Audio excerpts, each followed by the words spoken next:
আসসালামু আলাইকুম। সবাই কেমন আছেন? আশা করি সবাই অনেক ভালো আছেন। আমাদের আজকের ভিডিওটি অনেকটা গুরুত্বপূর্ণ, কেননা আমাদের আজকের ভিডিওতে অটোক্যাডের স্ট্যান্ডার্ড পেজ সেটআপ দেখানো হয়েছে। তাই ভিডিওটি না টেনে অবশ্যই শেষ অবধি দেখবেন। আমরা মূলত 6টি ধাপে পেজ সেটআপ করে থাকি: unit setup, dimension setup, UCS icon setup, zoom control, drawing limit setup, object snap setup. So আমাদের প্রথম কাজটা হবে আমরা ইউনিট সেটআপ করব। ইউনিট সেটআপ করার জন্য কিবোর্ড থেকে ইউএন এন্টার দেবেন। এন্টার দেওয়ার পরে এখানে দেখেন লেন্থ টাইপ দেওয়া আছে, প্রিসিশন দেওয়া আছে আর ইউনিট স্কেল দেওয়া আছে। আপনারা যদি মিটার বা মিলিমিটার নিয়ে কাজ করতে চান তাহলে ডেসিমেলে রাখবেন। যদি আপনারা ফিট বা ইঞ্চি নিয়ে কাজ করতে চান তাহলে আপনারা এখানে ইঞ্জিনিয়ারিংয়ে ক্লিক করবেন। আপনারা চাইলে আর্কিটেকচারে ক্লিক করতে পারেন। সো এখানে প্রিসিশন আমি দিলাম 0 ফিট 0 ইঞ্চি, কেননা আমি চাচ্ছি না যে ফিট ইঞ্চির পরে কোনো সংখ্যা থাকুক। দেন এখানে এসে আপনারা ইঞ্চি ক্লিক করে দেবেন। দেওয়ার পরে আপনারা ওকে প্রেস করবেন। ওকে প্রেস করার পরে আপনাদেরকে ডাইমেনশন সেট আপ করতে হবে। ডাইমেনশন সেট আপ করার জন্য আপনারা কিবোর্ড থেকে ডি এন্টার দেবেন। এন্টার দেওয়ার পরে আপনারা এখানে নিউ পাবেন এবং মডিফাই পাবেন। যদি আপনি একটা ক্রিয়েট করতে চান তাহলে আপনি নিউ এতে ক্লিক করবেন, দেন কন্টিনিউ করবেন। না করতে চাইলে আপনি ওইটাকে মডিফাই করবেন। এখানে ক্লিক করবেন, করার পরে মডিফাইতে ক্লিক করবেন। মডিফাইতে ক্লিক করার পরে চলে আসবেন প্রাইমারি ইউনিটে। এখানে আসার পরে আপনি এটা ইঞ্জিনিয়ারিং করে দেবেন। এটা আমি করে দিচ্ছি ইঞ্জিনিয়ারিং। এটা 0 ফিট 0 ইঞ্চি করে দিচ্ছি। করার পরে চলে আসবেন টেক্সটে। আসার পরে আমি চাচ্ছি এটাকে 3 ইঞ্চি করতে। আপনারা আপনাদের লেন্থ অনুযায়ী করে দেবেন। আমি চাচ্ছি 3 ইঞ্চি করতে, 3 ইঞ্চি করলাম।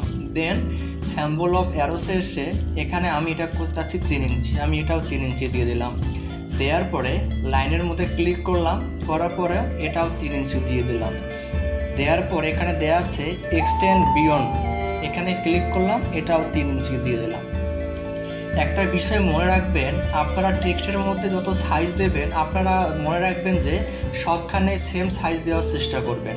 আমি এখানে দিয়ে দিলাম, লাইনে আসলাম, আসার পর 3 ইঞ্চি দিয়ে দিলাম। দেওয়ার পরে আপনারা মনে রাখবেন যে এটা যদি 3 ইঞ্চি হয় আপনারা এই অফসেটে রাখবেন 1.5 ইঞ্চি, 5 ইঞ্চি হলে 2.5 ইঞ্চি, 6 ইঞ্চি হলে 3 ইঞ্চি। এটা আমি দিচ্ছি 1.5 ইঞ্চি। দেওয়ার পরে ওকে প্রেস করলাম। ওকে প্রেস করার পরে সেট কারেন্টে ক্লিক করলাম। কারেন্টে ক্লিক করার পরে দেন এটা আমি ক্লোজ করে দিলাম। ক্লোজ করার পরে এখন আমাদেরকে ইউসিএস আইকন সেট আপ করতে হবে, মানে এটা যে আপ ডাউন করতেছে এটা আমরা ফিক্সড করব। এটা করার জন্য আমাদেরকে ভিউয়ে আসতে হবে। ভিউয়ে আসার পরে আমরা এখানে ডিসপ্লে চলে আসবো, ডিসপ্লে, তারপর আসবো ইউসিএস আইকন, তারপরে এখান থেকে এসে আমরা অরিজিনটা তুলে দেব। দেওয়ার পরে আমাদেরকে জুম কন্ট্রোল করতে হবে। এটি করার জন্য আমরা কিবোর্ড থেকে জেড ইন্টার প্রেস করব। করার পরে এ 4বার ইন্টার, 1 2 3 4, 4বার ইন্টার দিলাম। আমাদের জুম কন্ট্রোল করা শেষ। এখন আমাদেরকে ড্রয়িং লিমিট সেট আপ করতে হবে, মানে আপনি যে ড্রয়িংটা করবেন সেটার স্পেসটা কত হবে। আমি চাচ্ছি 1000 বাই 1000 করতে। সো আমি এখানে ফরম্যাটে চলে আসবো। আসার পরে ড্রয়িং লিমিটে ক্লিক করব। দেন আমি এখানে 1000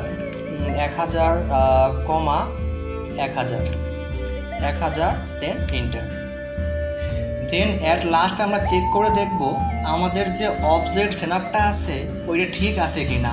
এটার জন্য আমাদেরকে কিবোর্ড থেকে ওএস এন্টার দেব। আমরা কিবোর্ড থেকে ওএস এন্টার দেব।